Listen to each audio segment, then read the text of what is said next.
organized by CIVICUS in collaboration with Candid and UHAI, two organizations that are very knowledgeable about this funding practice that we are going to explore today.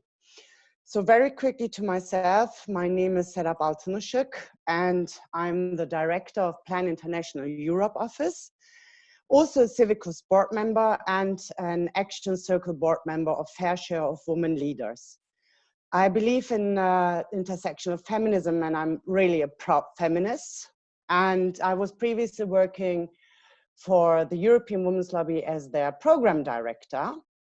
And I also are a co-founder of two networks, the EU Civil Society Network and the Health and Trade Network. But I think for today's session, my credentials stem from the fact that I have been a member of the first facilitation group of Fund Action, which is a participatory fund-making grant for social transformation organized around a community of activists based in Europe to support social movements working towards a transition to a just and equitable world. And today we have three wonderful panelists that I will introduce in the order of their appearance.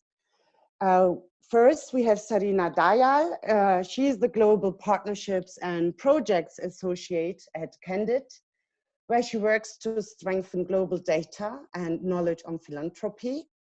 Sarina has a background in urban planning, design, and community organizing. She's passionate about participatory approaches and also reimagining philanthropic and development practice in a way that brings equity and well-being for people and the planet. And secondly, we have Amy Taylor.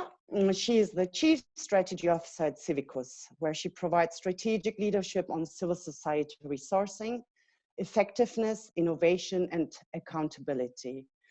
Amy previously was working in different countries, conducting research on social justice policies, implementing career development initiatives, and improving education opportunities for at-risk and rural youth, promoting governance, and also creating awareness about HIV and AIDS. So, and last but not least, we will today listen also and learn from Cleo Kambugu. She's a Ugandan trans activist and the director of programs at Africa's first indigenous activist LGBTIQ focused fund and UHAI, at UHAI. Cleo also collaborates with organizations working on LGBTIQ rights. Hello? Funding and violence issues.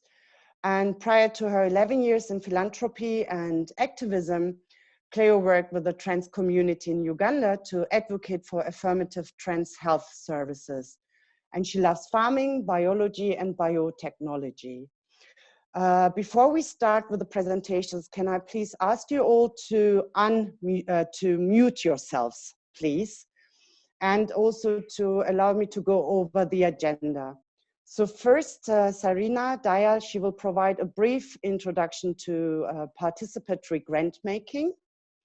After her, Amy Taylor will share CIVICUS' journey, creating the CIVICUS Solidarity Fund as an example of how organizations can start experimenting with participatory grantmaking.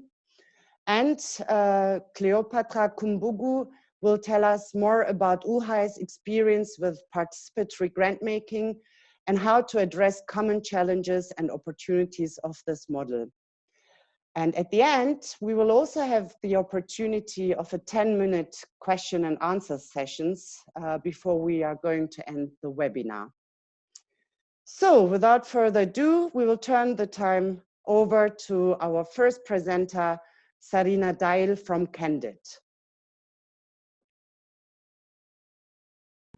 Great, thank you so much, Serap. I'm just gonna share my screen.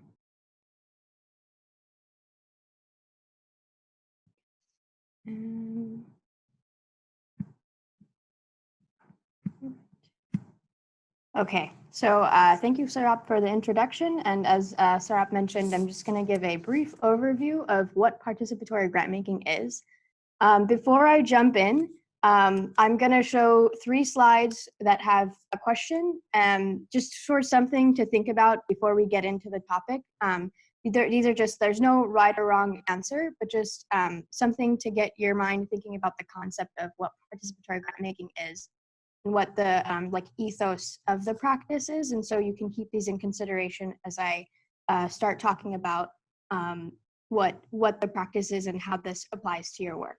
So first, just you can like think of these in your mind, and I'll just leave like 10 seconds for each. I represent my voice, or I represent the voice of many.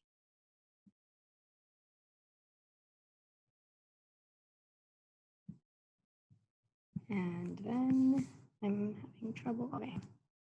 The knowledge we place high value on is expertise, or the knowledge we place high value on is experience. And again, you can just think of this in whatever context for your work. And then the last question, money is power, and money is the problem.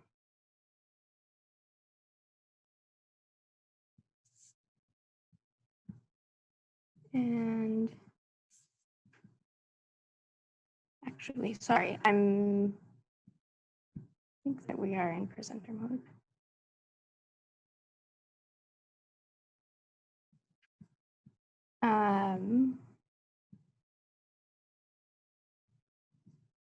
Okay, I'm just gonna share via this way because I'm not sure if you are seeing my screen okay? Yes. Yes. Okay. Yeah, we are seeing it. Doing great, Serena. Okay. So first, I just wanted to give some context to what participatory grant making is. In 2015, we were approached by a few participatory grant makers who were fielding questions by other funders interested in but unfamiliar with what the practice is.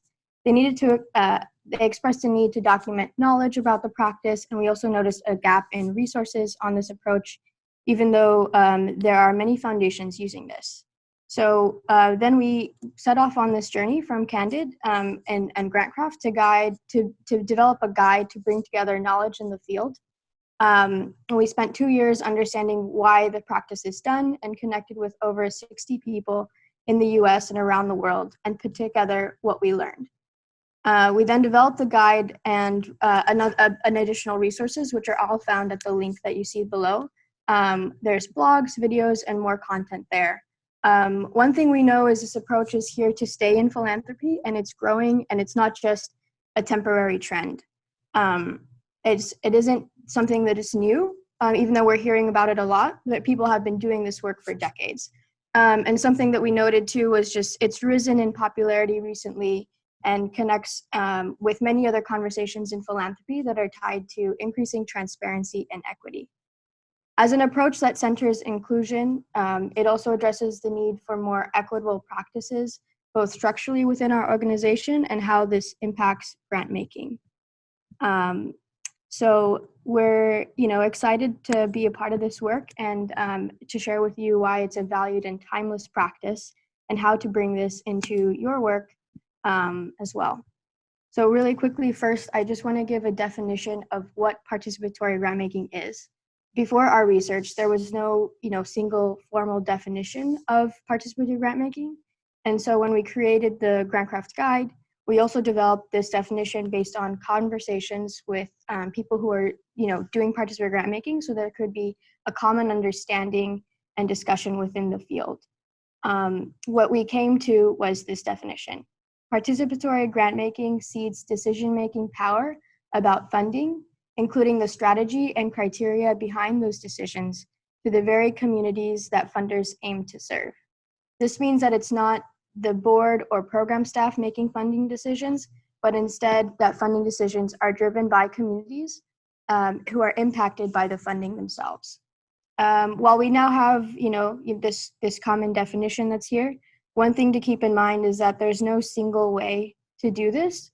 We noticed a wide variety of models in our research of how people approach participatory grant making in different contexts and with different communities. Participatory grantmakers support a wide range of causes, and we'll hear from CIVICUS and UHAI about how this applies to their work specifically. And some of those causes include environmental work, disability rights, community development, LGBTQ rights, and more. But across the board, they share some version of guiding principle that people closest to a problem have the knowledge, the commitment, and the relationships to solve those issues, and that they have a right, even so, to do so. By shifting power about grant-making decisions to the people closest to those issues, we're giving agency back to those who benefit from funding to determine their own priorities. And then this is just a quote: "Is philanthropy about making grants, or is it about shifting power?" So this is from Inside Philanthropy, and they dubbed participatory grantmaking 2018's most promising sector reform, and posed this question. And we think that it's both. In other words, funders are questioning and dealing with understanding the impact of philanthropy that can go beyond just moving money. And participatory grantmakers say that inviting community members to make funding decisions is more effective, giving a more effective giving approach. And then I just want to share one more quote from Giovanna Georgevich from FRIDA, the Young Funders Fund, which is really by decentralizing decisions about where resources go and trusting that people are their experts of their own realities, we're giving them power. So really, participatory grantmakers talk about how the central benefit is that grantmaking is done by the people who know the work the best. And people who do participatory grantmaking even argue that, if top-notch program staff are consulting with members holding the decision-making power, that extra layer of power that program staff or board members or whoever can skew the grant-making process and change the way that grants are awarded, change which grantees they're aware of, or different biases and barriers that can come into play. So really quickly, I'm going to just highlight a few of the benefits of participatory grant-making. It allows for more thoughtful and informed decision-making process. It strengthens trust and credibility between donors and the constituencies that they work with. Foundations are able to say, hey, we might not be the expert on the problem, and we're counting on you, the community, to keep them accountable and informed. So this message is strong to be able to say that, this decision comes from what the community said that they wanted and needed, not what I, maybe as a funder, who might not be as close to the issue, think that the solution should be. And then a third benefit is that it promotes diversity, equity, and inclusion in both the process and in the outcomes. This is because the community is brought to the decision-making table. These are typically communities who have been marginalized or not given agency to show that they are the experts on a topic. Some participatory grantmakers structure their community committees or the decision-making bodies so that they are reflective of the larger communities they're a part of in terms of gender, race, class, structure, and other characteristics. This way, there's a group of people who typically don't find themselves together at the same table, and it helps to build relationships and trust within community. And the last benefit I'll just share is that it gives participants opportunity to share information, network, and develop collaborative efforts. So we know that grantees often have limited capacity and beyond that don't often have time to talk to one another, although they might be working on similar issues. And so through this process, they're given an opportunity to collaborate. And if you want to dig into some other benefits and examples, we have them in the guide that is online at GrantCraft, and we'll share some resources after the webinar. Next, I just want to jump into some of the core elements of participatory grantmaking. There are so many different models of how people do this, but the core elements sort of remain the same across the board. And this is just some things that we learned through talking to many practitioners and how we decided to boil this down to these core elements. And this image is also found in the guide if anyone wants to reference that. So for example, one element is that participatory grantmaking is rooted in a values system, or an ethos such as the ethos that people who are being most affected by decisions should have a right to make those. So we all have our own values, and so that's why that circle sort of blank, and you can fill in what's important to your work. I'll just share an example, like with the Disability Rights Fund. Inclusion, and particularly that of people with disabilities, is a core value of their work, and that's how they express, how they involve community members in participatory grantmaking. Another core value or core element is that the impact goes beyond grantmaking into the importance of advancing democratic participation. So in essence, the process itself is part of the impact. Participation isn't just a means to a particular end, rather, by engaging people with the opportunity to build relationships with one another and build trust to come to a decision. They're building leadership skills and critical thinking experience, and so much more opportunity that might not have otherwise been there. Also, that another element is just that community is involved in many, many parts of the grant-making process. They're included often in like the actual design of the process, reviewing proposals, determining priorities. So it might not just be participation during voting or decision-making about funding. I'm going to quickly pause before I move on because I'm seeing that there are people who've entered the waiting room for the meeting, and so I just want to let them in. Okay. So I think we're navigating we're all navigating a new sort of webinar platform together. Okay, and then so moving on to who decides and how, which is really, how does participatory grantmaking happen? Role clarity in this, we've noted, is very important to this, and one of the main questions people ask is, what is my role as a funder if I'm handing off power to the community? Participatory grantmakers assign roles and determine who has power over what in many different ways. This picture, which is also in the guide, shows that there is no single way to do participatory grantmaking, but the process involves many steps that are typical to grantmaking generally, site visits, outreach for proposals, evaluation, reviewing proposals, but it also involves convening people from outside of philanthropy to make funding decisions. Participants can be involved in as many parts of the process that aren't decision-making, like establishing process and reviewing proposals, but how much staff and board are involved is a balance that depends on what works best for the structure of your team and the community you're working with. One constant across the board is that the grant-making decisions are made themselves by the community. Now, just like one caveat to that is that in some cases, we know a foundation board might keep final sign-off as a formality. Maybe program staff will initially vet submissions or be involved in other ways. But a major role for the board and staff should be to support participants as they make decisions and weigh options.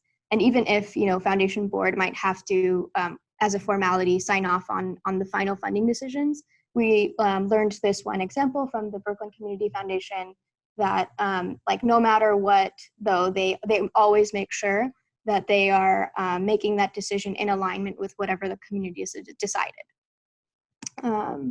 And again, there's a number of models of how people do this, and I'm excited that we'll be able to hear from CIVICUS and UHAI, and there are a ton of more examples in the guide, and as well as other resources through GrantCraft and in other places as well. So before I hand it off, I just wanted to say that this is really hard work. This is to share another quote from a practitioner. Tough issues and questions will come up in this process, especially about power. And this isn't a bad thing. It's just a part of doing the work this way. Participatory grantmaking can bring foundations face to face with critical challenges, especially about power and equity. But people who do participatory grantmaking say that the challenges are worth it because the people who participate in the process add so much value to the work and make it more meaningful. the benefits outweigh the challenges, and they believe in involving community in decision making is simply the right thing to do. One other quick plug before I sign off, a blog was just shared in Alliance from Katie Love, who was formerly with Wikimedia Foundation, and Hannah Patterson from the National Lottery Community Fund, that also digs into sort of how you can do this practice and why, even though there are challenges, you know, it's really important for them and for others to engage in this practice. So with that, I'll leave you to the rest of the presentation. I'm excited that we'll get to hear from practitioners themselves and more details sort of on how they're approaching this work. Thank you so much for the introduction, Sarina. And I liked also very much listening to you, because when you were talking about value-based systems, I was hearing you saying, in my words, nothing about us without us. So that means that the participatory grant making maybe has no single way, but nevertheless, that one could say that the communities themselves, so to say, decide, take the decisions, and that it brings face-to-face power and privilege if it comes to funders and also the communities they are funding. However, I look very much forward, and I'm very pleased to introduce our next presenter, Amy Taylor, who will share how CIVICUS is implementing participatory grantmaking and the principles to create the CIVICUS Solidarity Fund. Thanks, Sarap. And I really wish that I had had the privilege of hearing Sarina's presentation 2 years ago when we started on our journey of trying to create a participatory governance or grant-making fund. So those of you who know CIVICUS know we've been around for a while, more than 25 years. And during that time, our mission to strengthen civil society and citizen participation, it hasn't changed. But the nature of the Alliance certainly has. Can you give me just 1 second? I'm sorry. Yeah, of course. You. No, yeah, I can keep going. I don't need the presentation. No, but I will do it right. Okay. Okay, but I mean, I can keep talking while you set it up. Perfect. It's not a problem. Thank you so much. Yeah. Sure. Yep. So in the beginning, we were a small network of civil society organizations, mostly representing the interest of civil society in a national or regional context. And over the years, the Alliance has grown into a really diverse and vibrant network of both individuals and organizations in 175 countries. And of course, these members are of varying shapes, sizes, and interest. And our board recognized the kind of value of the network's diversity and wanted to leverage the collective skills and knowledge and resources and power that it represented so that we were acting in solidarity with each other. And so they tasked the Secretariat in the last strategic planning period to come up with a model that would move the network away from transactional member services towards global solidarity. And we thought that allocating membership fees to a solidarity fund that members could utilize to support other members seemed like a really easy way of responding to this demand. And of course, we were wrong. It wasn't easy at all. As Sarina said, there were lots of kind of tough issues and questions that we needed to address in order to put this idea into practice. So first of all, we needed to think about our funding sources. At CIVICUS, we knew that we would be drawing on membership fees for this purpose, but we weren't sure whether we wanted to try to raise match funding from other donors or if we wanted membership contributions to be mandatory or voluntary. So there were lots of questions around how we would actually get the resources that we needed for the fund. We also had to think about the funding streams and cycles and the amounts that we would be dispersing to members. And we had to make sure that this reflected our members' needs and priorities. We also needed to look at who was eligible to receive the funds. Was it going to be for members only or other groups? Were there priority groups that we wanted to specifically target? And then, of course, and again, Serena spoke to this, we needed to figure out the balance of roles and responsibilities so that the membership was truly driving the decision-making processes and determining how those funds would be utilized to support other members, while also making sure that they had good support from the secretariats. And then finally, there were big questions around what kind of information would members want to receive from other members who receive funds? And then, of course, how can we make sure that we are collecting this information and sharing it back with a broader alliance in ways that are easy for them to engage in and that contributes to learning and accountability? So those were just some of the questions. And of course, in the spirit of a participatory fund, we wanted to make sure that we engaged our member to answer these questions. So we embarked on a year-long process of research and consultation.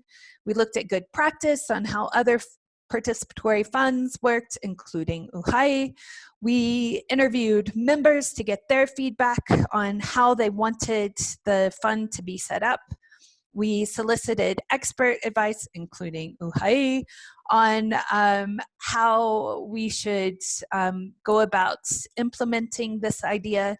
And then we co-authored a concept note with our board's membership and governance committee that kind of tried to share this vision and a framework for how the Solidarity Fund would work.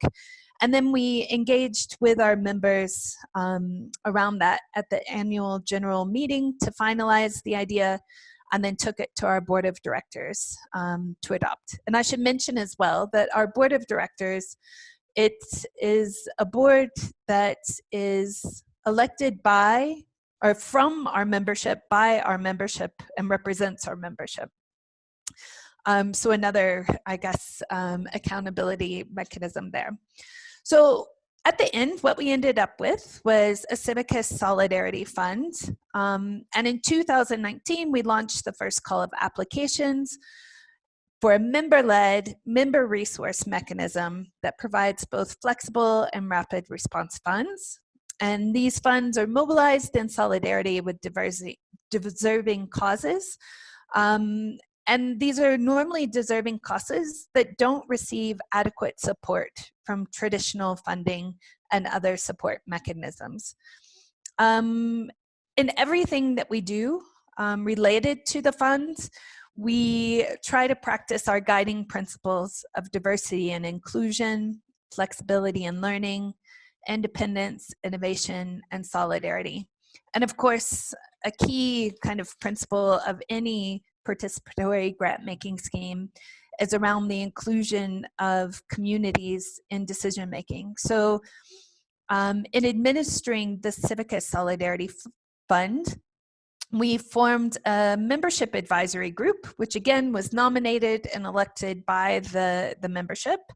And this is the fund's decision-making body. They do the shortlisting, they select applications, they decide on how much funds to distribute and what kinds of disbursements they make, and if there's other forms of support that CIVICUS as an alliance should be offering the applicants. Okay, I think we can move to learnings.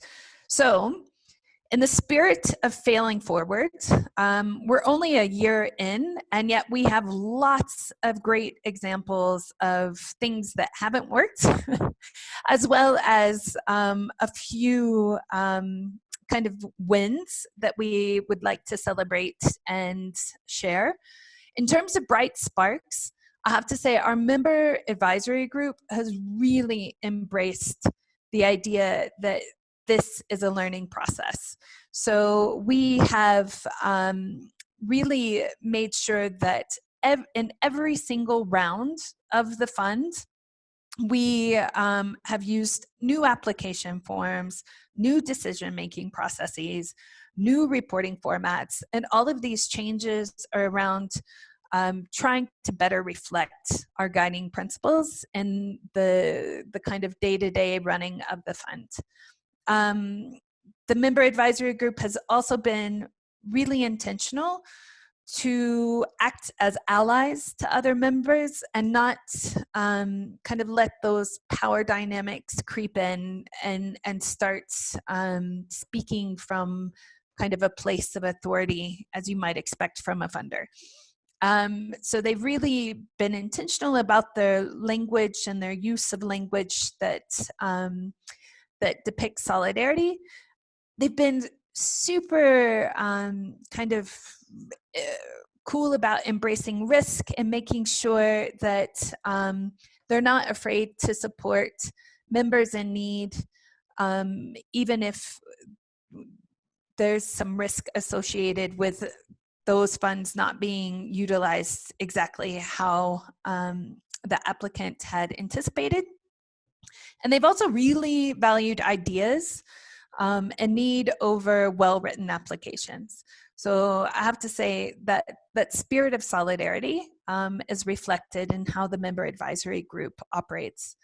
And they've also done a really good job of demonstrating that they understand how much context matters. So they often reach out to other members in the Alliance who have knowledge around specific geographies or topics or actors, and they ask them to help assess the need or potential of an application. So there's been a good kind of effort to make sure that we really are drawing on the knowledge of the Alliance, even beyond the member advisory group. In terms of challenges, I'm not going to offer any kind of prognosis here. I'm going to count on Cleo to provide that when UHAI speaks next. But one of our big challenges is that the experts who advised us when we were setting up the fund were really clear that we needed dedicated, skilled facilitators to assist in the operating of the fund. Of course, CIVICUS, like other organizations, has resource constraints, and instead we've allocated some time of staff members here and there to support the fund when we really would have benefited from that dedicated support. Similarly, the member advisory group, they're an amazing group of individuals, but they don't necessarily have experience with participatory grant making. And they've raised to us that it would be useful to engage with others who do have that experience and to learn from them so that they're better able to kind of practice this responsibility. We've also had a big challenge moving beyond the traditional donor models that we're all familiar with. We're so lucky in that the CIVICUS Solidarity Fund is completely independent. There's no back donor. And yet we have a tendency to revert back to donor practices and donor ways of working rather than being creative and coming up with alternative models of supporting members in need. And I have to say as well, sometimes we've been hamstrung by our own internal compliance mechanisms that aren't passed down from donors, and we haven't been brave enough about challenging those. And then finally, as the framework was written, there was an intention to really look beyond providing only financial contributions and seeing how members of the Alliance could offer solidarity and support in other ways. So whether it was mentorship or visibility or knowledge sharing, and this has happened in some ways in ad hoc, but we really need to introduce mechanisms that facilitate this and make it much more systemic. So I think that's all from me, what I wanted to share. And happy to pass back to Srap, and then of course to hear from Cleo. Thank you. Thank you so much, Amy. That was really an interesting example how an organization can implement participatory grant making. While listening to you, I really could hear that you all do a lot of due diligence.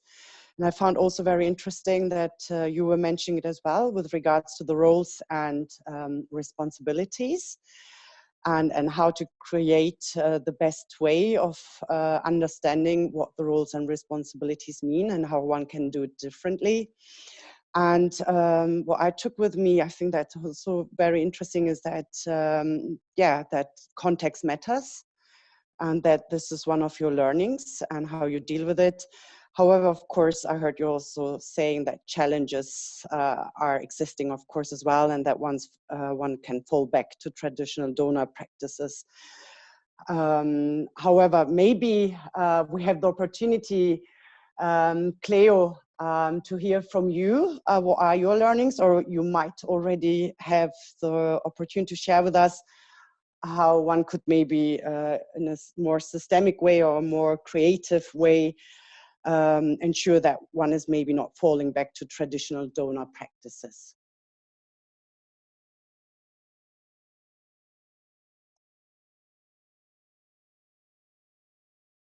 Sorry, thanks a lot. I was having issues unmuting myself. Thanks a lot, Sarah. And I'll speak about the challenges and opportunities that you've been able to, that we've experienced as UHAI in implementing our participatory grant making. I'll start by speaking about who UHAI is. So UHAI is an Indigenous Activist Fund, and we are based in Nairobi, and we work to support Eastern African sexual gender minority communities, that including LGBTIQ and sex workers in Uganda, Kenya, Tanzania, Rwanda, Burundi, and the DRC. We were formed in 2009 by our movement, and the time that we were formed, there was the world of organizing that was happening in the region, but and the world of funding that was funding these communities. But because of the nature of the communities and the work that was happening in the region, it was very difficult for the donor communities to find and identify important work that need to be funded. And so when UHAI was formed in 2009, it was formed as a result of a convening that brought together donor communities that were interested in supporting Eastern African LGBTIQ and sex worker communities together with the activists. And from there was the formation of UHAI. So for us, we weren't a fund that then started thinking of how to become participatory, but we were formed by our movement. So our own DNA then was participation. And so over the 10 years of our existence, beyond participatory grant making has been the building of structures that ensure that we do participatory philanthropy, which is including, which is having activists as the final decision makers in each of our different processes. So be they people who sit in our governance bodies, or people who decide on the changing faces, changing spaces, which is a convening that formed UHAI and continues to be held as a key networking space. Our activists curate this space, and our role is just to fundraise for it, or be it a strategic plan. It is written by and led by our movement, and our role is the role of the secretariat, who are also hired from the movement, is to implement it. So, for example, while I sit right now as a director of programs, in 2011, like when UHAI was 2 to 3 years from its formation, I was an UHAI grantee, and then I joined UHAI's secretariat. So you'll find that even in our secretariat, we do have staff running the programs. So I'll start by speaking about the opportunities. The hugest opportunity that I've been able to experience as someone who's been part of UHAI's journey in its secretariat is the fact that it democratizes philanthropy, and in this way opens it up to non-grant makers and allowing for more informed, nuanced, and thoughtful decision-making that wouldn't have happened if I as a program officer was the final arbiter in making decisions. So that we were able to co-opt all the different varied lived realities in making decisions. And what I've noticed over the course of the years is that we are able to make very durable and impactful in investments in the movement that have been able to create change that has included, reforms in laws and policy that have led to nullifications of, for example, the Anti-Homosexuality Act in 2014, as well as the fact that organizations, LGBTQ organizations that were at highest formation could not be able to register are now able to register. We've also found it as a space for durable movement building because it sort of acts as a form of community engagement in helping to build community ownership and legitimacy through creating trust and committedness that fosters a development of respectful relationship between philanthropy and civil society. And here the focus is really on respectful, because given the power dynamics, it's important that whichever relationships are built between donors and their grantees are respectful. We've also found it as a very useful space in terms of collective movement learning in ways that empowers movements and catalyzes their unification. And for us, we found that it's very important, particularly with the arc of social justice, that's very hard and gradual, that there's a building of a community around that kind of work. Our approach to grant making is a feminist approach, and so even our programs are based on the same kind of ethos. So when it comes to our capacity building, we found that having activists seated in grant review panels making final decisions on grants is a form of building their capacity. And this is because it provides a space for activists to get exposure to the universe of the organizing that's happening in the region, but also to make decisions. And in this way, when they go back, they feel more empowered and it strengthens their work. So we were able to see more nuanced, more diverse work that speaks of a pattern, even across the borders of the region that we support. As a program officer, my first 4 years working in UHAI, I found it very useful that UHAI actually had a peer grant committee as a first form of due diligence check, because I was based in Nairobi and I was making decisions for 7 countries that we work in. But having activists on board, 13 activists that sit in our panel, meant that it acted as a form of due diligence check mechanism. That if I was a singular person making decisions, I would bring some lived reality experiences that speak to myself, but are not relatable to the whole region.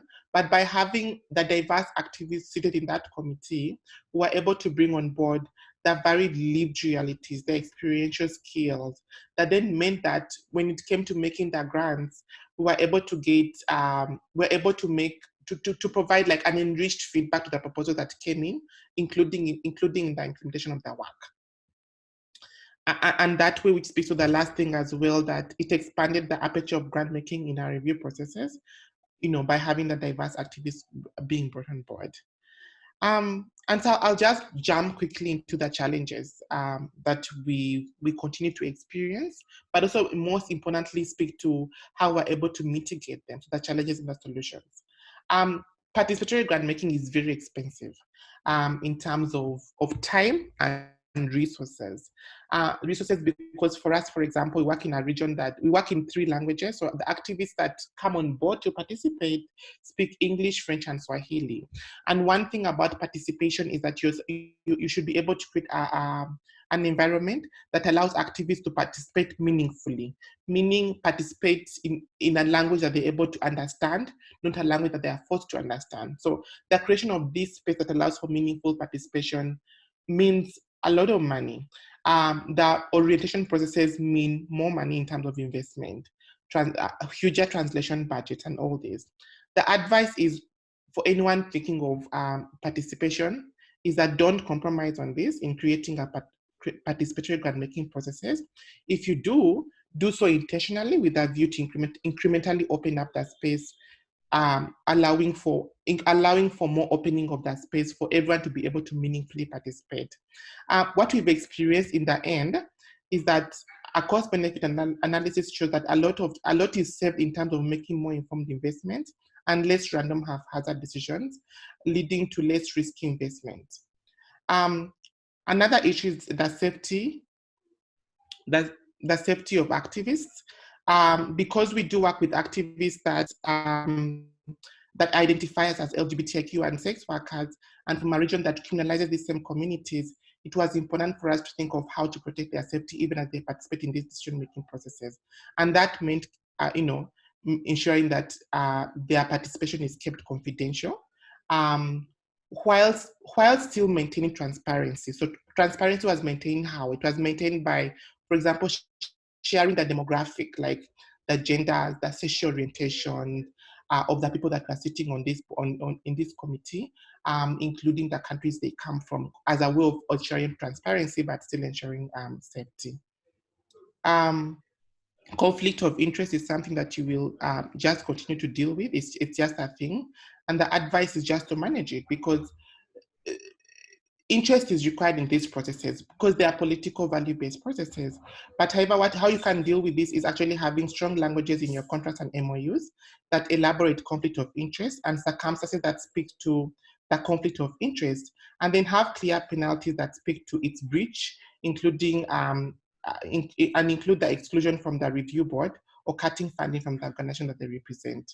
Then have a strong orientation on the importance of managing conflict of interest, particularly on the implications of its mismanagement as an outside looking in. Then in terms of procedure, you can have conflicted individuals step out of the process, proposal review processes, if they are conflicted about what is being discussed, and create an open space that allows for conflict of interest to be called out and challenged. Another thing is that the difficulty in attaining representation, particularly for us, is for trans and intersex individuals and from folks that come from language minorities and countries that are very closed. So for those, it is really just to have affirmative action in terms of putting out the calls for them to come on board, and basically reaching out and headhunting, and then we really stagger our retiring to ensure that the people that such people who are difficult to find stay on board a bit longer, and then we use that snowballing mechanism to be able to find other people to replace them where they go. So in the interest of time, I just speak very briefly about the others. That the issue of the difficulty in measuring the impact of having a participatory grant-making process, the difficulty in managing bias, then that's the fact that sometimes when activists are engaged in community processes, their participation is taken for granted. And so for us, what we do, for example, is to actually compensate them for the time that they take to participate in these processes. And lastly, as an intermediary, is that there is pushback. There is pushback from the kind of funding we're able to attract. With the more ring fences it does have, the more difficult it is for us to allocate it to things that we can't predetermine until grant-making decisions are made by the communities. Thank you very much.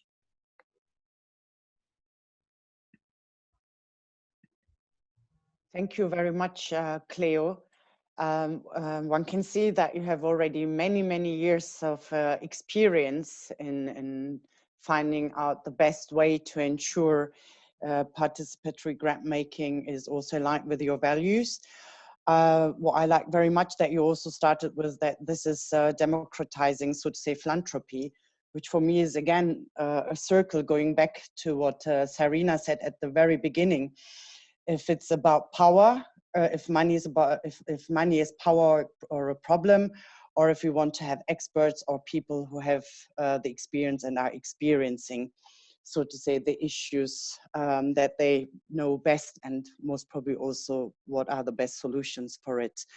And also what I took with me is that it takes a lot of energy, time, and resources, and in particular creating an environment is important for the participants so that they can meaningfully contribute and be part of the grant making. So Thank you so much again to all of you, the presenters. We have finished the presentations and have now the opportunity to start the question and answer sessions. Please use the chat box on the right side, or you can raise your hand or type your question into the chat box, please, if you have any questions.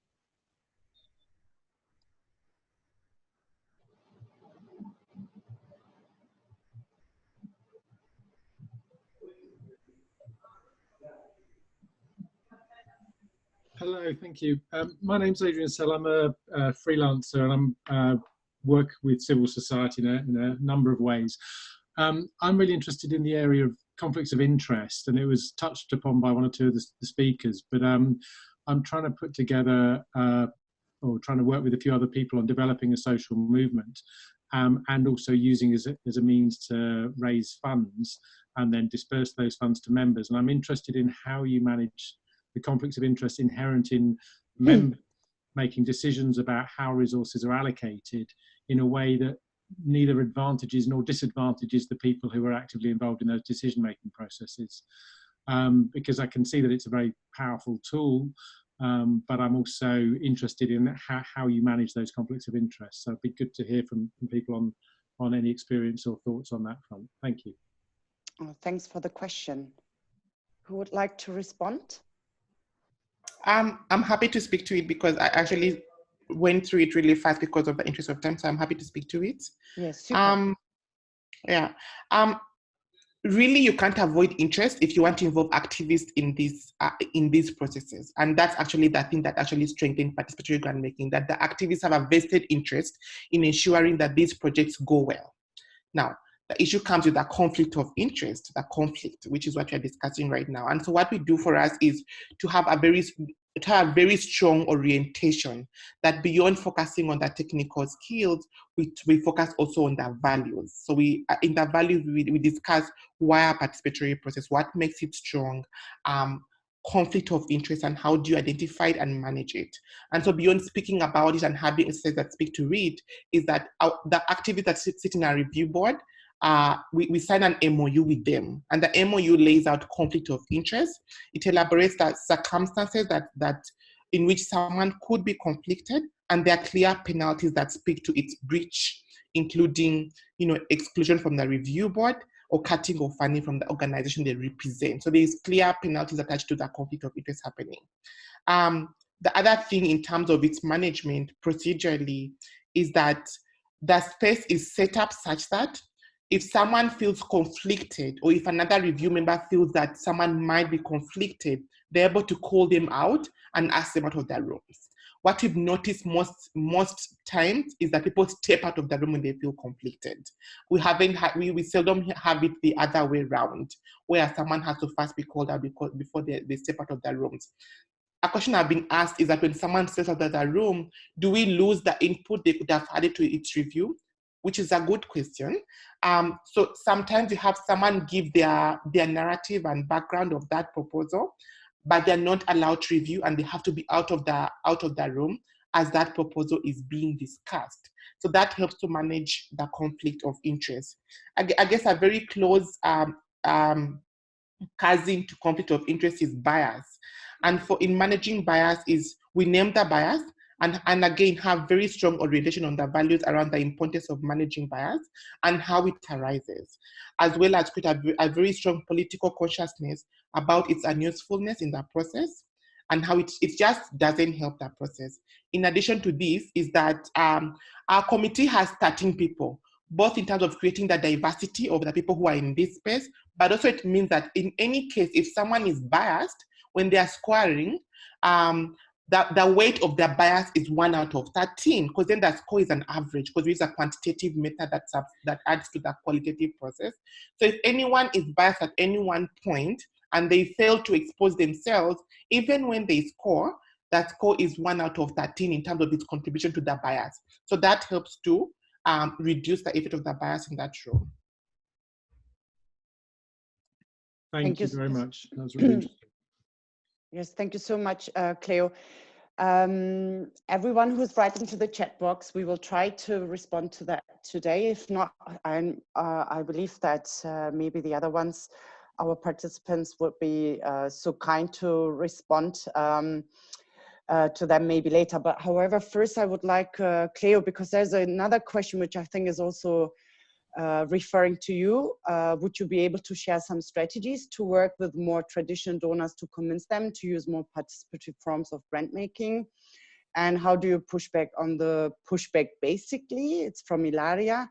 And afterwards, I would like to give the floor to Beatrice Boakye-Yadom, who was raising her hand as well. And then I try to chronologically see if we have time enough for the other questions today as well. So a very strong arm of our work is philanthropic advocacy, and not just about participatory grant making, but also about other values that at the time we were formed were very outlandish, including feminism. You know, it's a very abstract thing. And so part of it is donor education, which is what we're doing right now, in really multiple stakeholders. We feel like if we speak about this often enough in rooms where our activists are not able to be, perhaps there might be then an interest in this can actually work. Also, the past 10 years of our existence in East Africa and the successes and the changes that have happened with activists making decisions about the funding that happens in East Africa is proof that this is the best way East Africa could be funded. The East African LGBT community could be funded. We've had laws and policy reforms happening. We've had LGBTQ organizations become registered. We've had transgender people change their legal names and genders.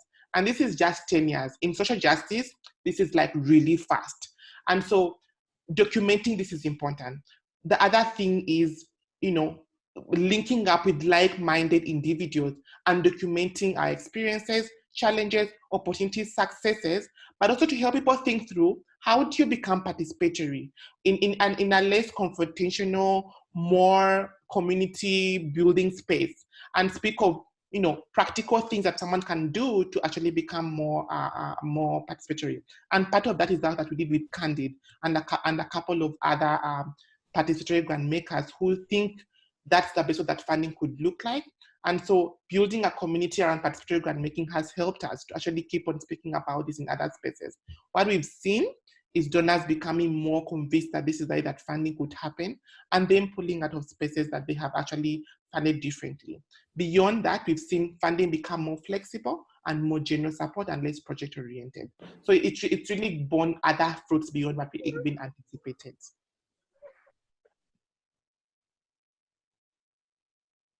Super. Mihaela, your question was also a little bit responded to by Sarina. She shared with you a link. I hope you received it. Brigitte, I know were one of the first who was having a question, but I would like to first give Beatrice the opportunity to raise her question. Or is Amy or Sarina, would you like to add to what Cleo said something before we hand over to Beatrice? I tried to, include some comments in the chat box, but I'd rather hear from Beatrice. Okay, perfect. Thank you very much. I hope you can hear me.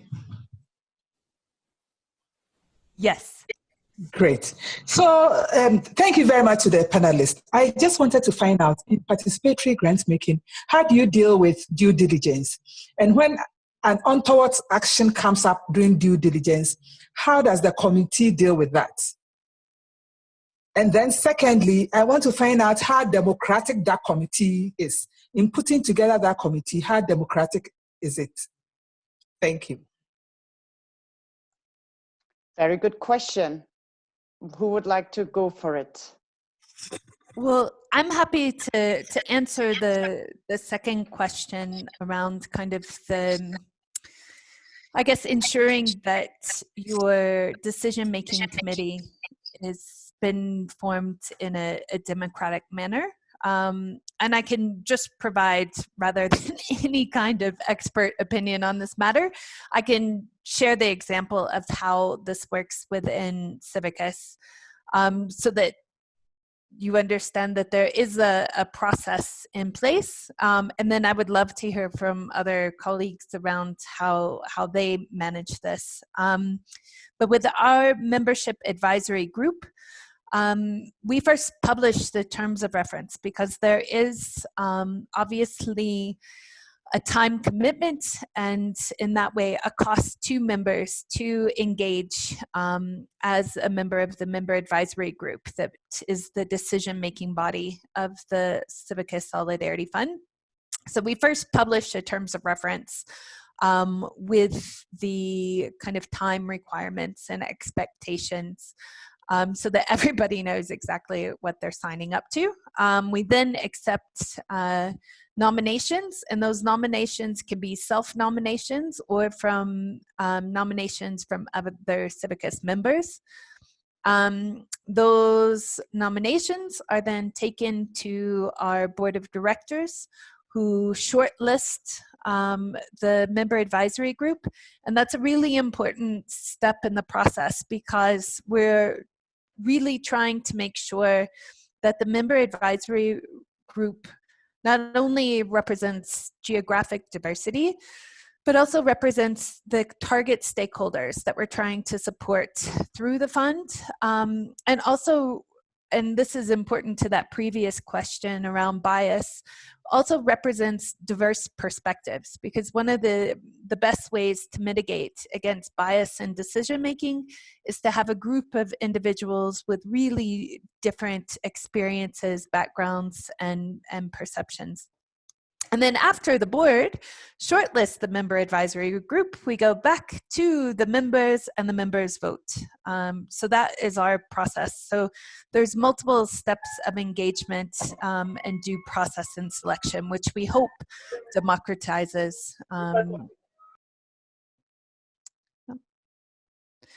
Would anyone else like to speak to the due diligence question? I can share a few examples, this is Serena. In terms of due diligence, it comes back to that, you know, many people have different processes that tie back to the capacity of the people they're trying to include. And so, you know, in one case, there is an organization called Youth Bank, and all of the due diligence is conducted by the youth, and the role of adult and supporting staff is really to make sure that it's possible for the youth to do what they need to and like support them with any structures that they need, but they leave that process with like basically the community. And that might be just because they have the increased capacity. Whereas on the other hand, with like Global Green Grants Fund, for example, all the due diligence and administrative processes are conducted by staff. And again, that might just be tied back to because of the capacity of the communities that they're involving. And so just like taking that into consideration.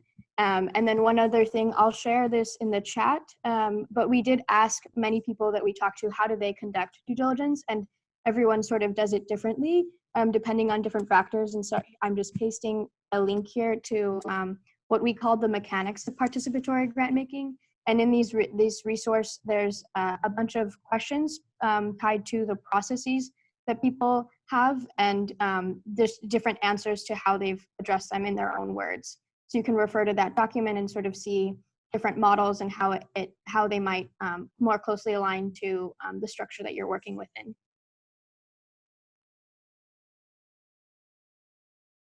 So thank you so much. Well, I can see there are a lot of questions coming in. However, as already Yesenia has written into the chat box, we can do one more question. And what we are trying to do is also to respond to the questions we might have not responded during this webinar. And can you help me, Yesenia, because I have now a lot of questions. I want to do justice to the many questions. So we had the one with the bias. I think maybe where we could, even though it was shared a link, have responses from our speakers with regards to how it is looking like before setting up a participatory grant making? That was a question amongst many as well. Serena, would you maybe like first to respond on that question? I'm so sorry, I was looking through the chat. Do you mind repeating the question? There were, I think, one or two questions were going towards the direction that the question was that they would be interested in as well, knowing how it looks like before, so to say, setting up a participatory grant making platform, or how do you, so to say, approach it, and most probably also how do you approach the funders? Yeah, I think this is probably the most common question we're hearing right now, because many participatory grant makers who haven't started with this practice but are trying to bring it into what they do are really grappling with you know, how to get buy-in and how to implement this alongside other things that they're working on. And so what we've seen a lot of people do is initiate sort of funds, you know, that, so it's not like they're changing everything, but they're approaching it through one fund and using that to learn about what works and what doesn't for their context.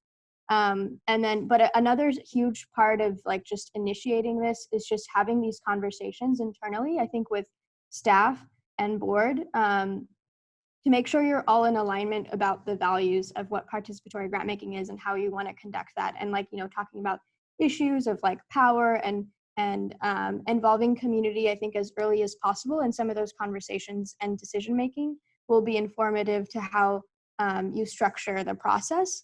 And then again, I would refer back to the blog that was done by Hannah Patterson, who did some research and talked to a couple of participatory grant makers about how there are some misconceptions that like staff and board might have about the difficulties of, you know, I mean, this process is challenging. There's a lot of questions to grapple with, but you have to be like willing to, you know, want to address those in order to move to like a more equitable grant making process. Yeah. I don't know if anyone else wants to share about that question.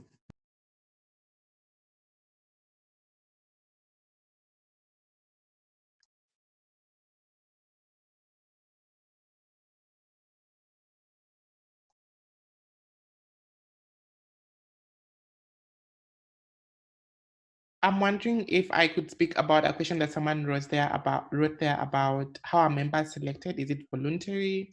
How are they compensated? I think someone earlier spoke about the fact that participatory grant making shifts how we look at power, even in terms of the value that we attach to experiential skills versus academic skills, or global South knowledge versus global North knowledge. And so part of it is oftentimes activist time is not compensated. And so but even in its compensation in this space, we strive to make it such that it doesn't seem like it's biasing the process.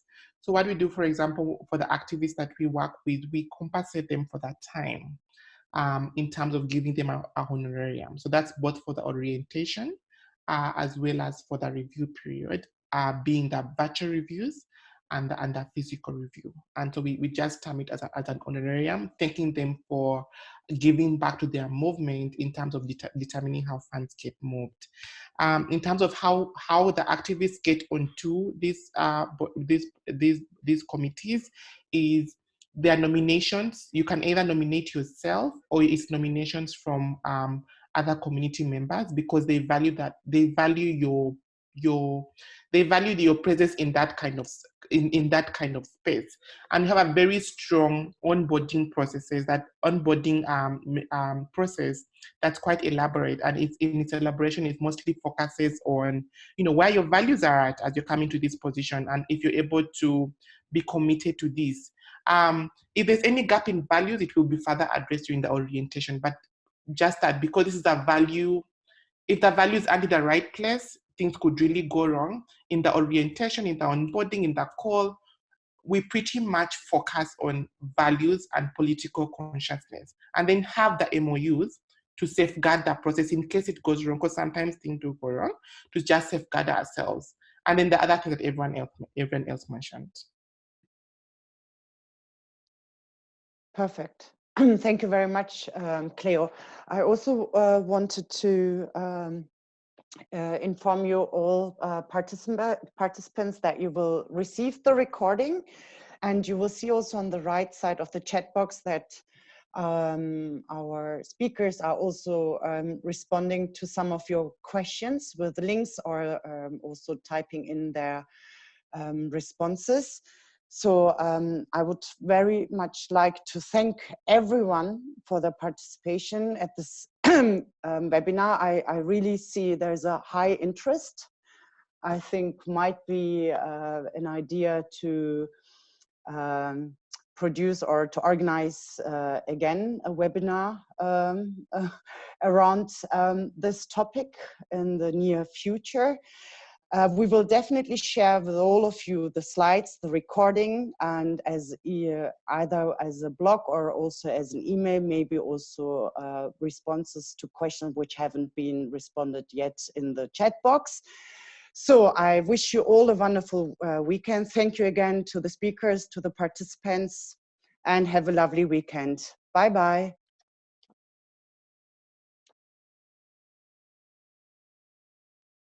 Bye. Thanks, Sarup. Thanks, everybody. Bye. Thank you. Bye-bye. Thank you. Thank you very much. Bye.